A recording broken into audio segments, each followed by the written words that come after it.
What's up everybody, I'm Shade and welcome back to Become a Legend episode 15, and we start off against Serbia, the second leg after we had beaten them in my debut, in Cole's debut for the international team for England, and the first opportunity of the game. Cole plays a really good pass for Rooney, and Rooney takes it and makes it 1-0. Not for long, because Cole makes it 2-0 just moments later. And it's not even the 20th minute, I'm sure. I think like 15th or something. So that's pretty good. But yeah. So going into this match, I was, of course, I wasn't really pressured about facing Serbia because we knew we could defeat them again and stuff. But Cole was really excited about the offers that he was anticipating to get once the match was over, and overall in this period, because it is the 2 months of actual transfer season market, whatever, and yeah, the window when it opens, and Cole gets his second goal of the game with Serbia. Pretty easy, a good goal nonetheless, though, dribbling past the opponents and then finishing it smoothly into the corner. But then hits my teammate hit the bar, and Cole with the finesse shot hits the bar again. So unlucky. And I gotta tell you, I'm quite getting fond of the finesse shots in PES. Cause probably because I missed them so much from FIFA, because they got nerfed in 13. But that's how the match ended: 3-0, 2 goals, 1 assist for Cole. Not bad at all. So no offers so far. I was like, okay, just keep waiting then. And we face Spain in the second leg. We all remember that Spain were a real challenge the first time we had faced them, so we were pretty wary of their quality heading into this match. And unfortunately, they scored from a corner the exact same way they had scored in the first leg, but this time it's not Sergio Ramos, it's actually David Villa.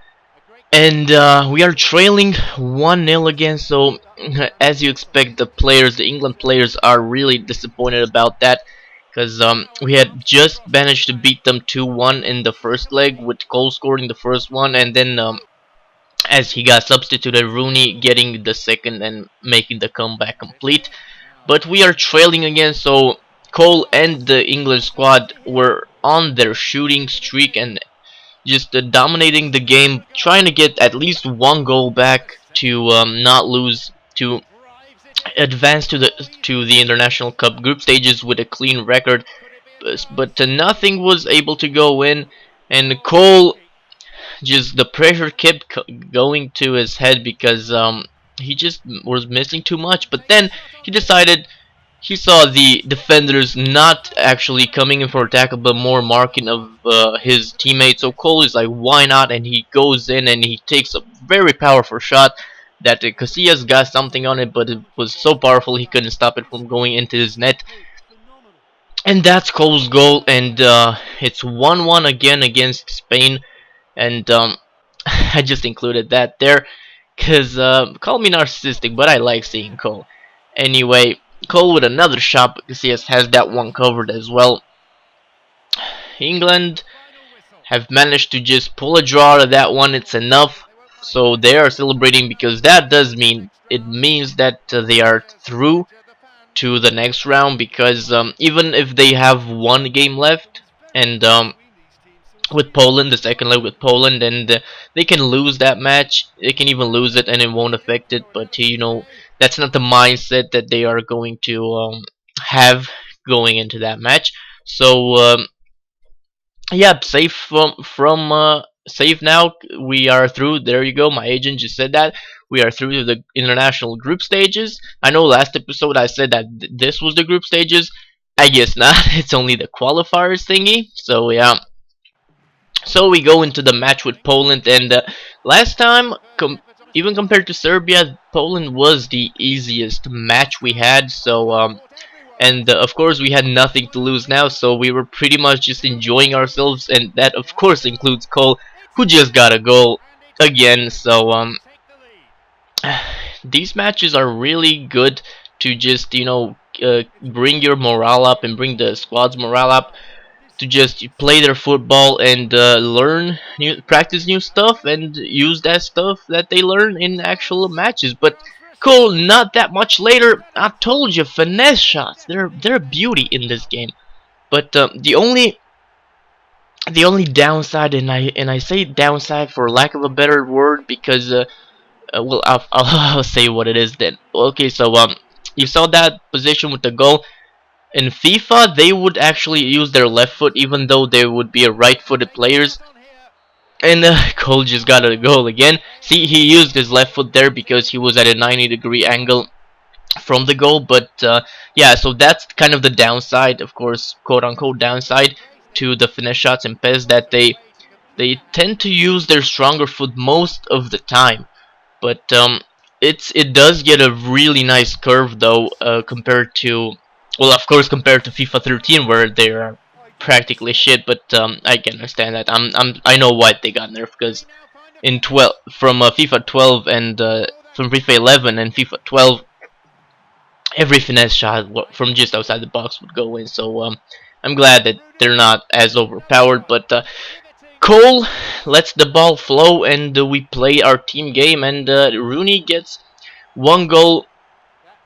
So Cole with a hat trick in an international game again, and Rooney with one goal. And I told you, Poland, they're a good team, but we overpowered them, and it was a breeze. Cole with the finesse shot, just keep on trying. 14 shots on goal to 1. Now that is domination right there. Cole with a flick inside the box. I don't know what to say about body feints in this game. They're good, but they're not as effective as in FIFA 13. I love them in FIFA. They're really good in tight angles, and so that was that. We won that too. We go to the next round undefeated, and that's how the season ended. Right there, you can see the Cole stats. You can pause if you want to read all that. So focus points have increased. We got 2 more, which we actually assign to power. So, because we need to get stronger. So then I go in to actually look for new clubs, because I was just tired of teams not making an offer. So I start with match opportunities at high, and and then I go with medium, but I just couldn't find. I just wouldn't like the club and or league that they would be into, because I don't want to go from PES League to like Wii League. I don't know what Wii League is. I have no idea. But yeah, so then we try again, because we don't want to stay with Mrabspor. So we try again to actually look for something, and I approach AC Milan. I tell my agent to approach AC Milan, tell him I want to join their club, and then Atletico Madrid as well. And you know how it works. They send a scout for your next match that you have, and you have to get a minimum of 7.0 ratio in the match for the negotiations to actually start. Because if you don't perform well, they wouldn't want you. Makes sense, I guess. But we are desperate for a move now. We do not want to stay with Mrabspor. We already declined their new contract offer, and if we don't find a team, we will have to keep playing with them. And then the new contract, the contract that we declined, was like 5 times what we get now. But we declined that, so we would only get 50k as we get now. So we are desperate for a move. But you'll have to stay tuned for the next episode to find out what happens if we move to either Atletico Madrid or AC Milan. I do hope you enjoyed. If you did, do leave a like. If you can't be bothered, don't. I've been Shado. Thank you for watching. Goodbye.